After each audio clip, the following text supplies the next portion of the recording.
Steven Kostu. I'm a PhD student at the Plastic Laboratory from Brest. And I will talk about dynamic behavior adaptation. And I will talk about a specific case of adaptation where we need to face, where we're facing unexpected events, and so we're facing this non-anticipated need for adaptation. So I will describe this problem in this particular case.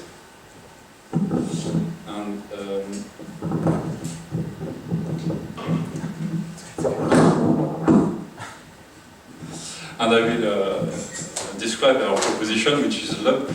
It is a tiny extension of FAO in which we propose to achieve adaptation for a given object by allowing an object to behave like if it was an instance of another class than its own.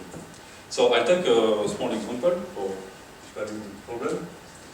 So let's say that I have two drones that are using a GPS to position themselves, and they have a mission, and they work as a fleet to reach a target. At a given time, one of my drones loses its GPS, and so there it cannot position itself anymore. And we'll say for this example that this event was unanticipated. I'm not saying that losing the GPS is a real problem, it's just a simple example for understanding the problem.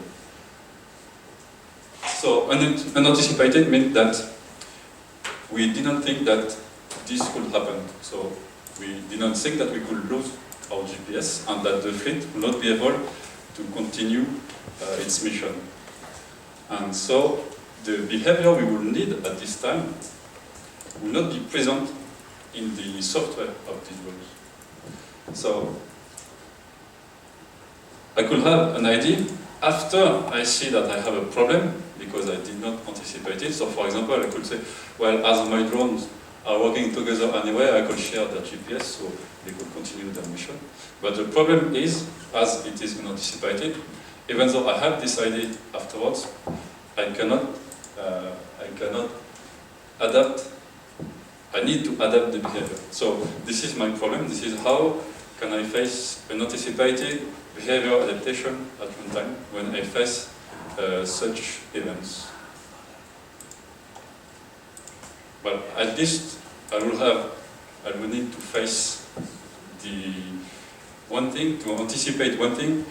I will have to anticipate that I will have to face unanticipated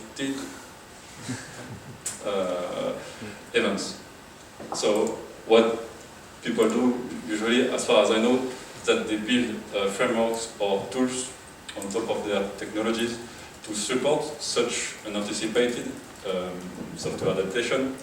And we think that it would be a benefit to have this kind of support at the language level.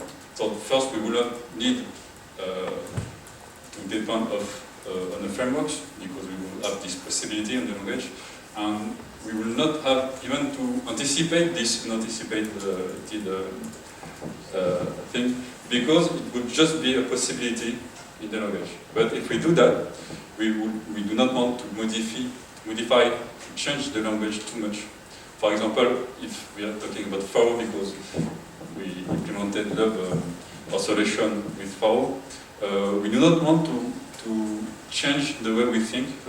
We want to keep the object-oriented way of thinking when we do this adaptation. And there is languages that we say are context-oriented programming, so I'd say COP, and these languages could be a start to implement such support for unanticipated adaptations. So these languages take into account what we call context. So a context, it's I have a GPS, it's a context. I have no more GPS, it's another context. And they use these notions of context to choose which behavior to execute at a given time. So depending on the context, I will have another behavior. I will have different behaviors. And we propose to do context-oriented programming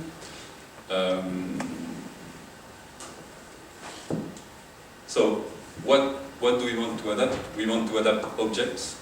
So we want that when we adapt an instance of an object, it does not, of a class, sorry, it does not change, it does not affect other instances of the same class. So we adapt objects on a per-instance basis. And when we adapt an object, we want the object to retain its identity. So it retains its states, it retains its relationships to other objects. In fact, we do not swap this object with another object to change its behavior. So from the system or from the user's point of view, the object is the same. We need to think about how we want to perform the adaptation. We want to be able to choose how we adapt our objects. So for example, we could adapt objects on the control flow, which actually is what most COP languages do. Or we could adapt upon the restriction of an event, like I lose my GPS, so I adapt. Or we could use both strategies, or we could have, as we're facing an anticipated event, we do not know which is the best strategy to use for adaptation. So we may want to choose how we perform this adaptation. And finally, we want to easily select and control the behavior we adapt. So this is why we propose LUB. LUB is a language. In fact, it's a very small extension of FAO, in which we propose to control the lookup. We add a new meta object that will control the lookup for instance in FAO. So I have here a little example. So it could be a very simple model of my GPS, and I have an instance here of my object, which is an object that I call position tracker, and I send it the pinpoint message. So there's a pinpoint behavior somewhere. And what we call the lookup base here is the class of the object, where the lookup starts from. So the lookup is performed like this. And we propose to dynamically change this lookup. Like if, for example, I have here another class tree in the system that models the behavior I need for my adaptation. So I like the lookup to start from here and to recover my behavior in this class tree. So with LUB, we define this meta object, this lookup base that has a name and that targets the class. So that's in fact is what we could call an adaptation class. And so now we have here in our system this new meta object, and we need to bind our instance, our given instance here, to this object. So here is the lookup base I just defined, and we use this interface from object, and we give it the lookup base. And here, for the example, we send again our pinpoint message. And upon reception of this message, the lookup will be delegated to the lookup base that will recover the behavior in the adaptation class tree, as we just specified in our lookup base. But it's unlikely that two different class trees in the system will be able to respond to the exact same behavior. So there is some messages sent to this object that will not be understood if we behave like this class.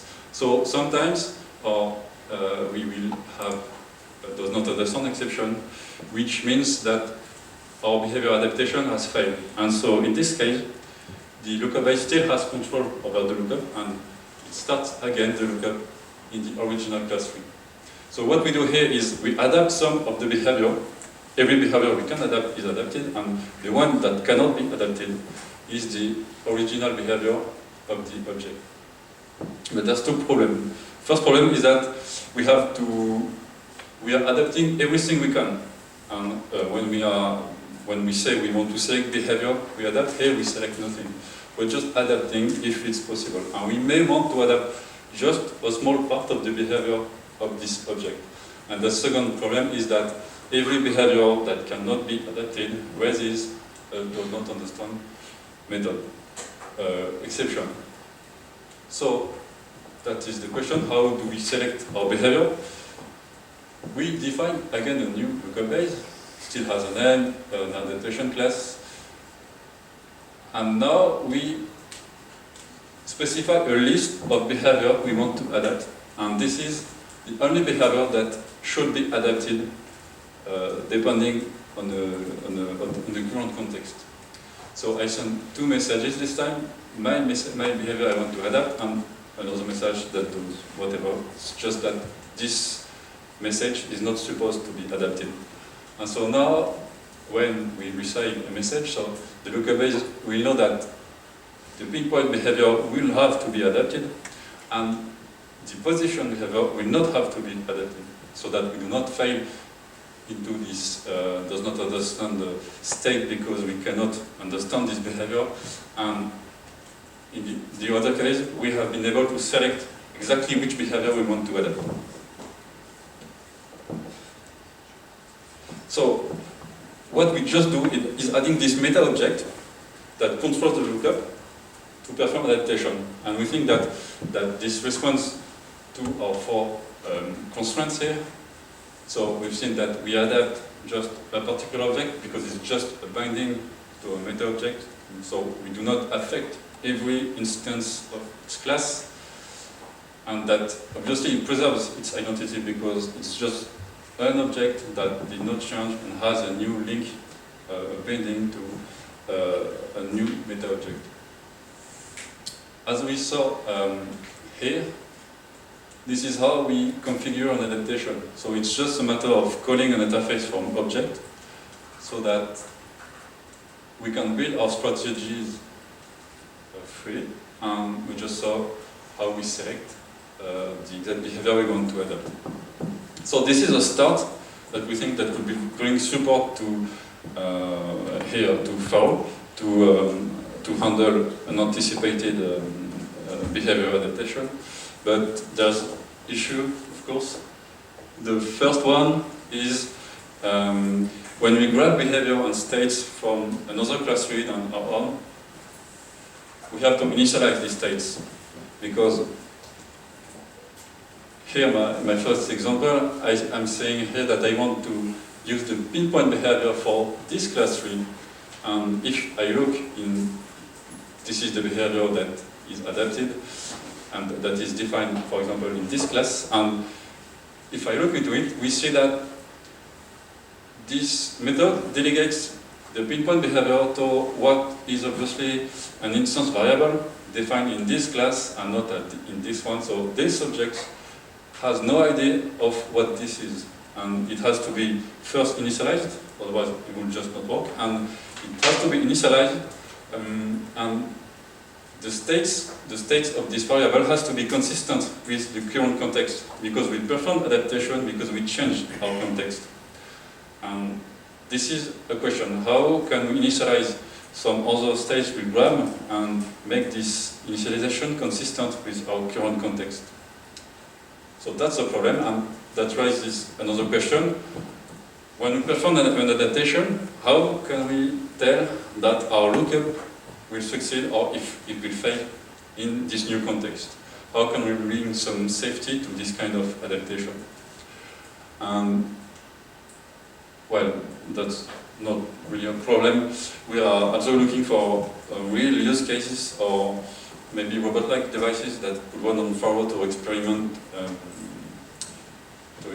our language and to see what new problem may arise with this kind of anticipated adaptation. Thank you.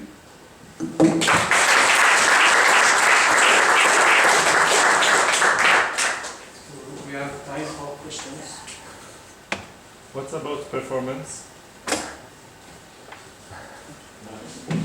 This is not something we have looked for now, but we already know that for now we have a very naive implementation. So, best example is here.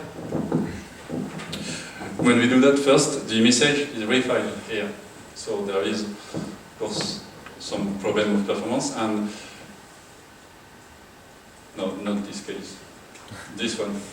And when we do that, the, let's say, blind adaptation, here, to know that we cannot adapt specific behavior, we have to find to get a does not understand exception. So that's a problem. And then we restart the lookup again. So here we can, in the worst cases, make 3 lookups. So that's not good. But that's not a problem with look. We've really focused on the adaptation thing for now.